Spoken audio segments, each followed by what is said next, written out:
Yana shunday amallar bor ekanki, bular ham bizni tarozida yaxshilik pallasini eng og'ir bosadigan amallar hisoblanar ekan. Mana shulardan biri go'zal xulq. Qiyomatda chiroyli xulq savob tarozisida eng og'ir keladigan amallardan ekan. Xulq odam bilan toki umrini oxirigacha hamroh bo'ladigan sifat hisoblanadi. Agar musulmon kishi xulqini chiroyli qilsa, mana shu musulmonning eng katta yutug'i hisoblanadi. Odob axloqimiz chiroyli bo'ladigan bo'lsa, bu dunyodagi bizning eng katta yutug'imiz mana shu hisoblanadi. Qiyomat kuni har bir kishi xavotir, xavfda o'tiradi.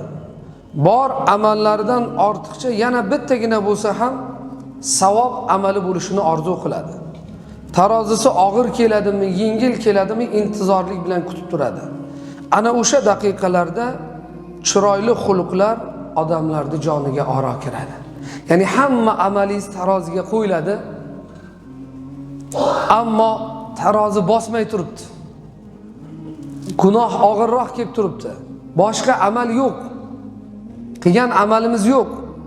O'sha paytda agar dunyo hayotida chiroyli xulq egasi bo'ladigan bo'lsak, ana shu xulqimiz qo'yilib, bizni savob pallamiz og'ir bosib ketar ekan.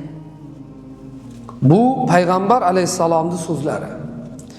Imom Termiziy rivoyat qilgan hadisda payg'ambarimiz sollallohu alayhi vasallam aytadilarki, "Ma min shay'in fil mizani asqal min husnil xulqi" dedilar. Qarang, tarozida chiroyli xulqdan ko'ra og'ir keladigan biror amal yo'q dedilar payg'ambar alayhisalom. Tarozida chiroyli xulqdan ko'ra og'ir keladigan biror bir amal yo'q dedilar. Qancha amallar bor, ha? Ana shu amallarning ichida eng og'ir keladigani bu chiroyli xulq hisoblanar ekan.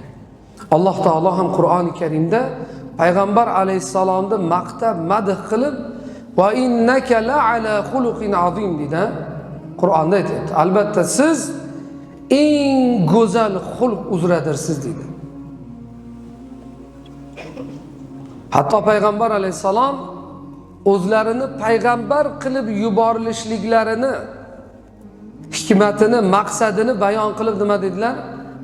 "Innama bu'istu li utammima makarimal axloq" dedilar. Men go'zal xulqlarni, go'zal odoblarni mukammal qilish, tugal qilish uchun payg'ambar qilib yuborildim dedilar. Bu gapni, bu hadisni mag'iz mohiyatini bir tafakkur qilib ko'ring. O'zlarini payg'ambar qilib yuborishliklarini eng asosiy maqsadlaridan biri nima ekan? Go'zal xulqlarni, odob axloqlarni tugal qilish. Demak, shuning uchun ham qiyomatda tarozini eng og'ir bosadigan narsa bu go'zal odob axloq ekansizlar. Demak, odobga shunchalik e'tibor qaratishimiz kerak. Odob axloqimiz bo'lmasa-yu, ilmimiz bo'lsa ham bizga kor qilmas ekan. Shuning uchun birinchi o'rinda odob axloqqa e'tibor bo'lish kerak ekan.